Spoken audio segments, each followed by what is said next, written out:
want to get some new members who would be interested in helping with our civic gardens, so the gardens around town that we plant and maintain, and who would love to learn more about gardening and meet other people who love gardens and gardening. We always welcome people with all levels of talent or interest in gardening.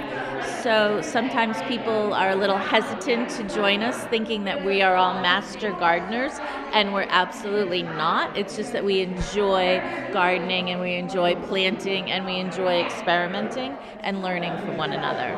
So all levels of interest, folks are welcome. Yeah, so they can go to the Garden Club of Norfolk, Massachusetts.com, and they can find all sorts of information about us. They can get our current membership form, and they can learn about the different things that we do around town. HESCO has been around for about 40 years. We cover 12 communities here in South Norfolk County, and we provide services and programs for seniors. Programs such as Meals on Wheels, home care services, protective services, homemaking services, a variety of services, a money management program that seniors might need to continue to live independently in their homes. We rely heavily on volunteers. In fact, many of our programs would not even operate without volunteers.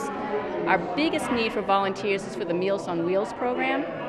So we, on a typical week, provide 600 plus meals a day for seniors in these 12 communities, which is a great deal. We need volunteer drivers to get the meals from the senior centers to their homes. Typically, volunteers spend about an hour a day from 11 to 12 delivering the meals. Most of this operates out of the senior center, like right here in Norfolk.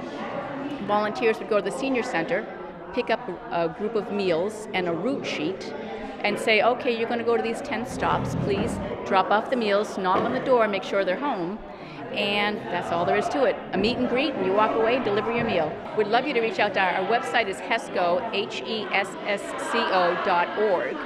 Another way to find us is through the Senior Center. We work very closely with all the senior centers here in Norfolk, and so they're very familiar with our Meals on Wheels program, and they can always get you in touch with me at HESCO. The Norfolk Community League has various fundraisers throughout the year. We also do family events. We have our Easter Bunny Breakfast coming up, and we also do, we have like a wine and cheese group. We have different book clubs. So we do various things throughout the community.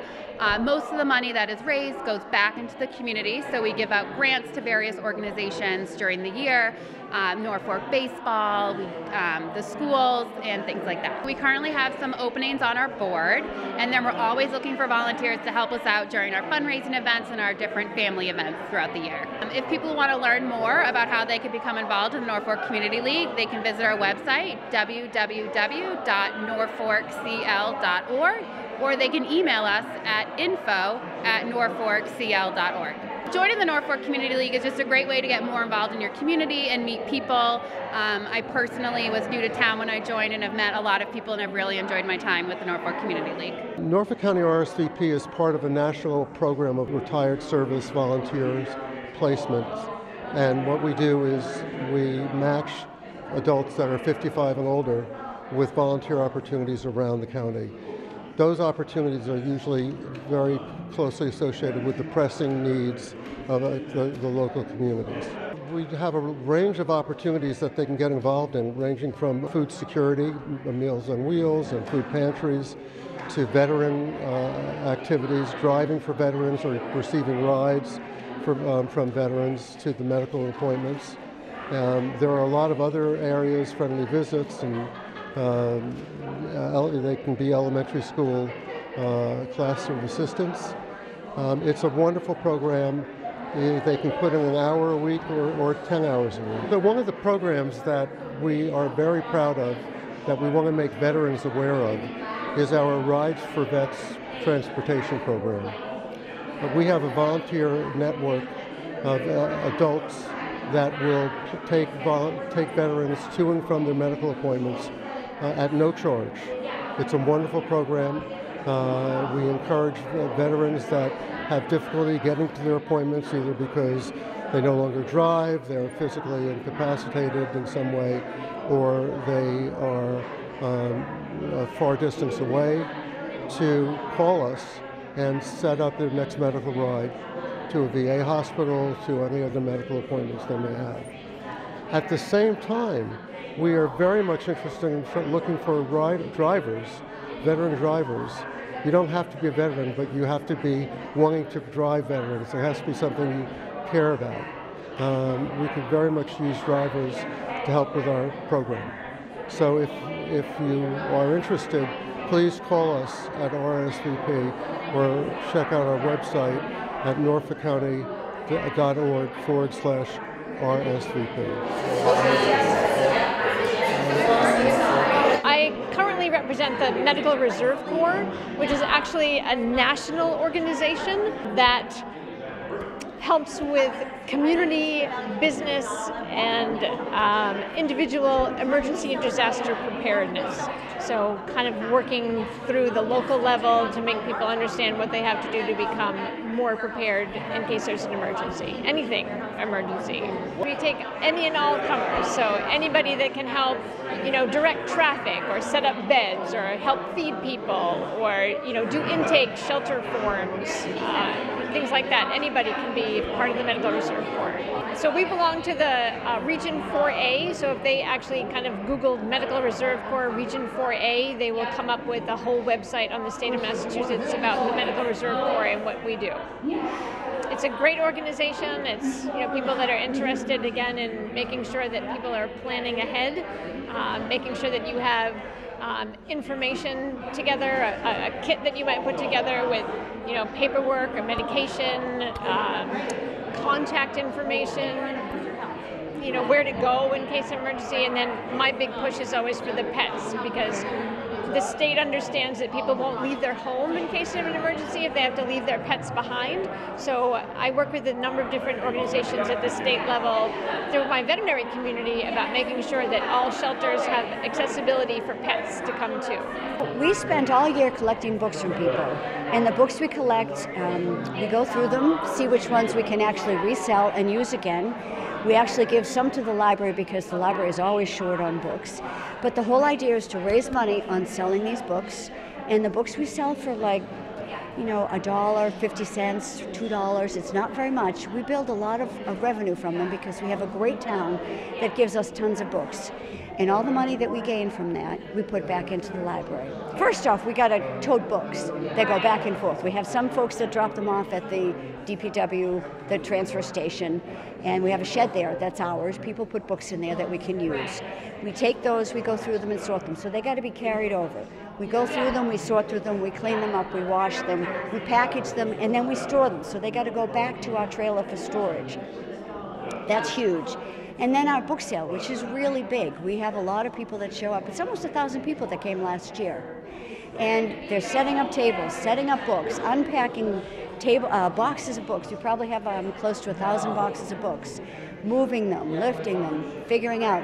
But it goes on all year. All year we are collecting books from people. They can contact the NPL Friends at hotmail.com. That's easy enough too. You can ask anybody in the library, or you can contact any of us. We do have a website. Please come to our book sale. We have books, lots of books, tons of them. We have puzzles, we have games, we have video games, we have CDs, we have DVDs, we have everything you can imagine. The book sale is April. It's 22nd Friday night for members, and the 23rd all day Saturday. It's at the Freeman Kennedy School. And please come. It supports your town library, and we need the support. Thank you. Great organization, 115 or so members, men and women, all ages, 25 to 75. Very active in service projects to help the people who might not have someplace else to go. Pretty easy to get access to us to do that online. We're involved in so many things like events like this, so we can hear about people who need help. We also raise a lot of money through events that in some ways are a give back to the community because they enjoy them. In other ways, we get to raise some funds and then we give them to places that we think are going to have the most impact. I would say the majority are in the town, some are regional, and then some are the Lions International because we deal with disasters everywhere. You can get involved and you can work on some of our major events.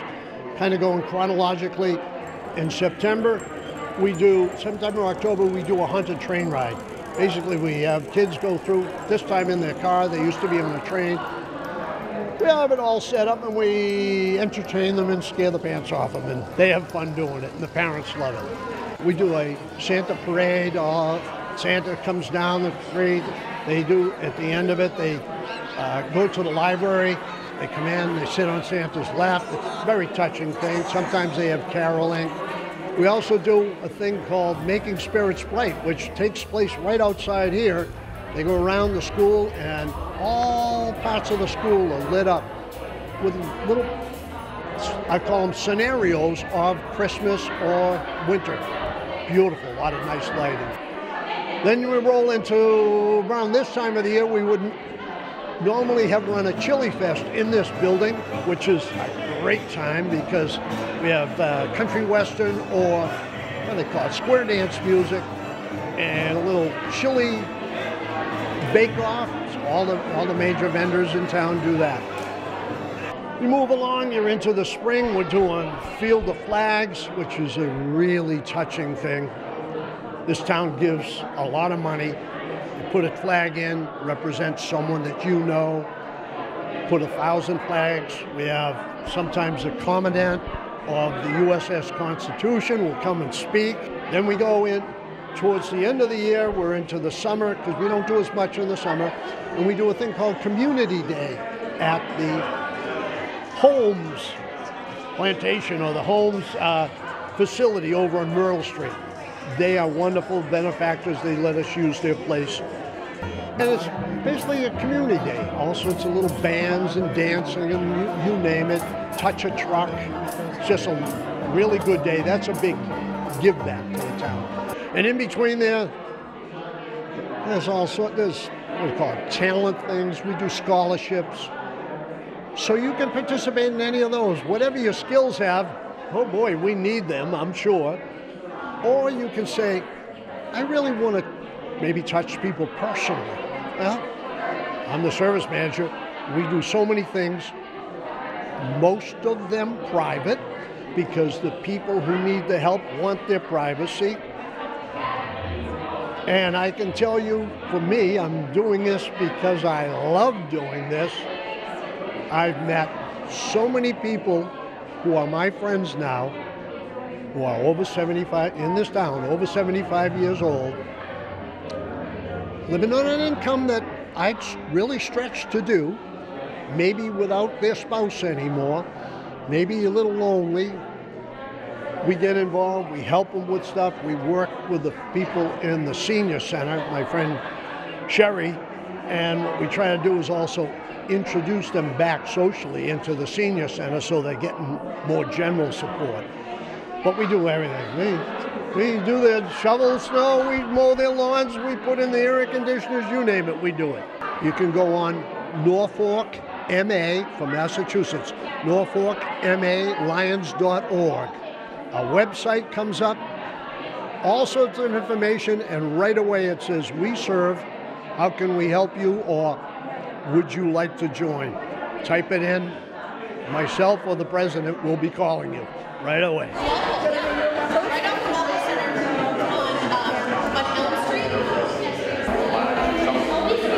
Well, we train tutors to work with people in the community who are looking to read, write, or improve their conversational English skills. All they really need is sensitivity, a high school diploma, and the ability to meet with a student 2 hours a week for a year. We have students that come new to the country or have been here for a while, but they want to learn English so that they can get a better job, or communicate with their children's teachers and read to their children. So all manner of things. They should contact us at the Norwood Library. They can reach us either by calling the office directly, or they can write to either Norma, who is the program coordinator, or myself at our emails. My email is kdavid@minlib.net. Hers is nlogan@minlib.net. and the number is 781-769-4599.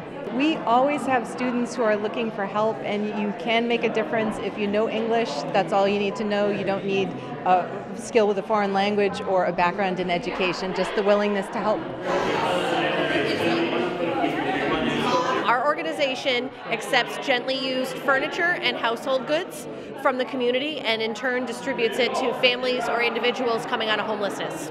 Our volunteers have a large variety of tasks on site when they're in the donation center. We are volunteer led, so anything from moving furniture to inspecting and cleaning the furniture to make sure it's suitable to be redistributed. And with household goods, it's sorting and cleaning anything from silverware to dishes to small appliances, getting them inspected, cleaned, and ready to go out to their new space.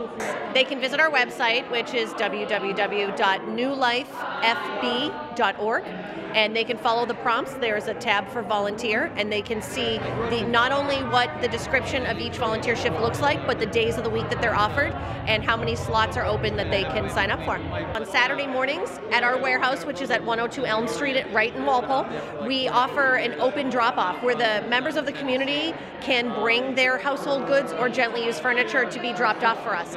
We are only successful due to the volunteers and the community bringing those items to us, and that's how we serve our clients.